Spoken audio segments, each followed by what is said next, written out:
Bitcoin and crypto news. We've got an amazing lineup. There's so much happening in the industry right now. It's out of control, particularly in the banking sector.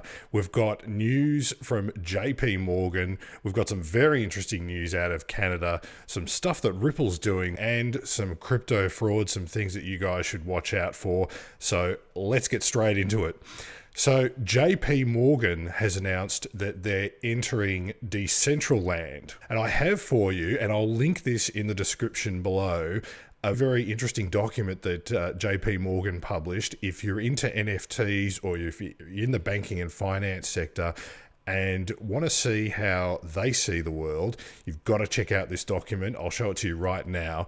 This is the opportunities in the metaverse, and as you can read here, how businesses can explore the metaverse. And it talks all about what it is and how big the market is, but specifically why now and what JPMorgan is doing. And some very interesting timelines. And of course, all the cool stuff with what's going on and some quotes from a previous, I want to use the term metaverse, but I don't think it's appropriate. What it's referencing is Second Life, which was an online virtual world game done many years ago. I often refer to it in my discussions with people.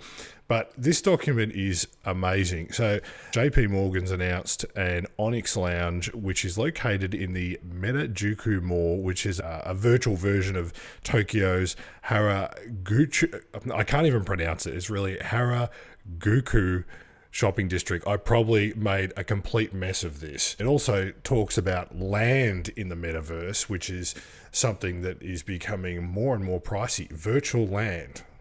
Land, really? Some space in some virtual land is pricey? That's a bit strange. This has all happened before in Second Life and online games, and it is happening right now, but more in the crypto sphere.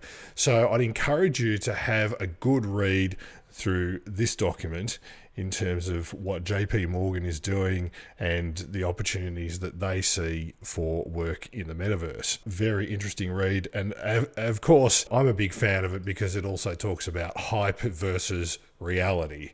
And I'm all about just real stuff, tangible things that you can use, that businesses can use, that make you more money. Now, speaking of reality, this is really shocking news, and I'm gonna take you to it now.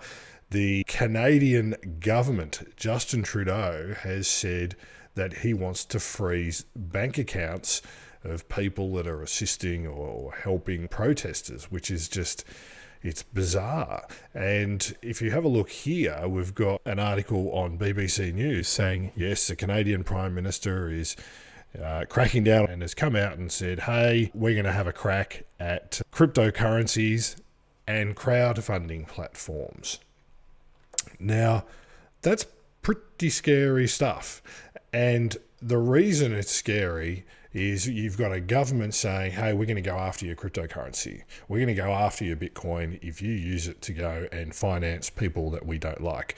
I don't know of any other time where a government, certainly a Western government, has said, we're going to go after your crypto. What does that mean? Could the government be leaning on crypto exchanges? Could they be monitoring the blockchain? Could they be trying to work out who owns wallets? I don't know. I don't know what their capabilities are.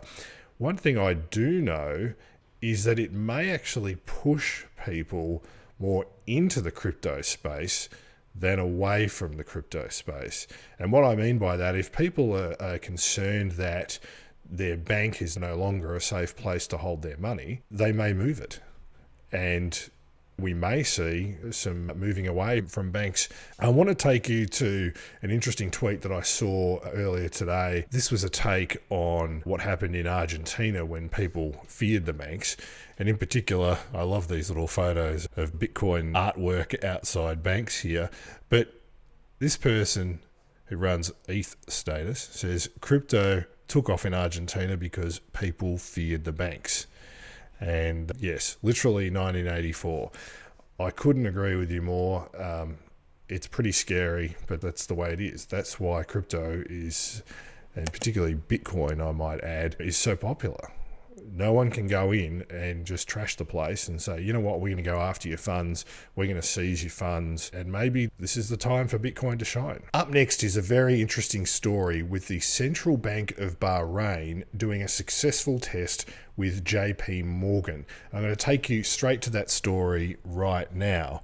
As you can read, His Excellency, the Governor of the Central Bank, said that we're extremely pleased to announce the success of this test, which aligns with our vision and strategy to develop and enrich the capabilities, and talks about eliminating the inefficiencies and pain points which exist today in cross-border payments. This is really about a real-time payment system, a permission system that you can deposit money into and transfer US dollars. There we go, plain English. So JP Morgan and the Central Bank of Bahrain have teamed up there. Banks are just getting into this space big time. They know it's the future. They know if they don't, they're going to be left behind. And that's what's really exciting to me as a crypto holder and an investor and someone who just brings you the news. I like to see the marketplace grow. I'd like to see more companies get into this space. And now moving from a centralized bank to perhaps some would argue a centralized crypto, be it Ripple, everyone's favorite. Ripple has announced, another big announcement from Ripple, that they're going to go carbon neutral. Yes, that's right. They're going to create a more inclusive and sustainable future, whatever that means. We're talking about blockchain diversity, a greener future, lots of great motherhood statements, but in particular, and I know people are going to be rolling their eyes because I did when I read this, I must admit, how green is XRP? And you can view Ripple's green calculator and go and explore that. I'll leave a link in the description below, and you can compare the world according to Ripple to Bitcoin, Ethereum, and XRP and see who uses more kilowatt hours or energy. I'd treat all this stuff with a grain of salt. I'm not a big fan of people coming out and saying Bitcoin uses all this energy and it's bad for the environment and all that rubbish. I think that's just not true. When you look at who the big Bitcoin miners are and you look at some of the sustainable practices that they have, including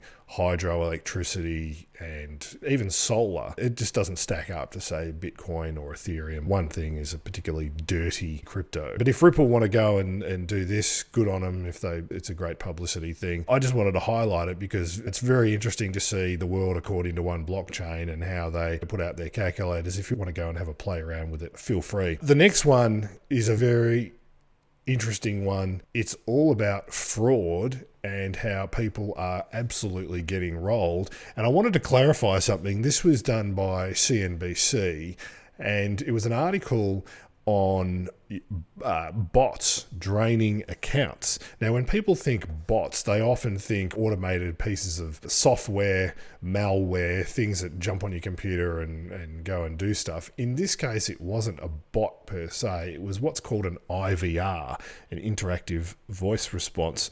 And what happened, and I've highlighted it here, when the person picked up the phone, a female voice said, "Hi, welcome to Coinbase Security Prevention. We've got an unauthorized activity, press 1."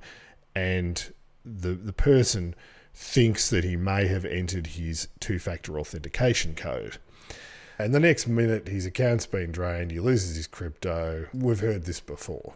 So I wanted to bring this up because it's a unique use of an IVR. The sort of textbook fraud is your phone rings and it says, "Hi, there's been an unauthorized transaction. If you don't do X, Y, Z, or you're going to get fined," and they transfer you to a person.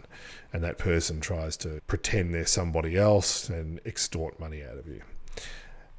This is a bit different. They've used the IVR to get that information out of him. The story's sparse on details as to what exactly happened, and there was some questionable memories there by the person involved. He doesn't know if he typed it in or didn't type it in. The reason I'm raising this with you guys is you just got to be super, super careful when you get phone calls relating to this stuff.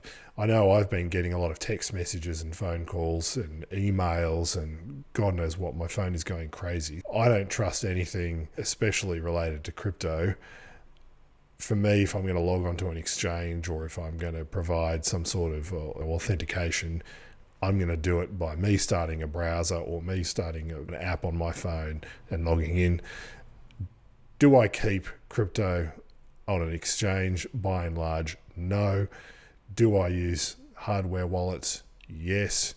Should you? Absolutely. Actually, one thing you can see behind me is the billfold recovery. In case you haven't seen that, I'll do a video on it. I think you describe it as for people that have never seen it before, like a big block of metal with the alphabet on it, and you can put in your recovery seed into that, and in case something happens to your hardware wallet, you can recover it using that seed. And the good thing about that is it's a fireproof, and so if your house burns down or if there's a fire in the bank vault somewhere, you'll probably be able to recover your crypto. So look, there are lots of these things. I'm just highlighting one particular scam that I see going around at the moment. It's a very interesting one. It's not your typical email scam. Be careful. And I'm just also wondering if you guys have been affected by any scams yourselves. Feel free to reach out to me. Let me know. Leave a comment below because I'd love to hear from you. I don't have to feature your name on our YouTube channel, but I'm more than happy to highlight these so we can, protect the industry. Not that we have bad security in the crypto space. Bitcoin has a lot of protection built into it, but it seems to be that the weakest point in that chain is the user, is the human aspect, the human error. Also, if you have any other questions, no matter how big or small, feel free to leave a comment and I'll answer every single one of them. I'll see you next time.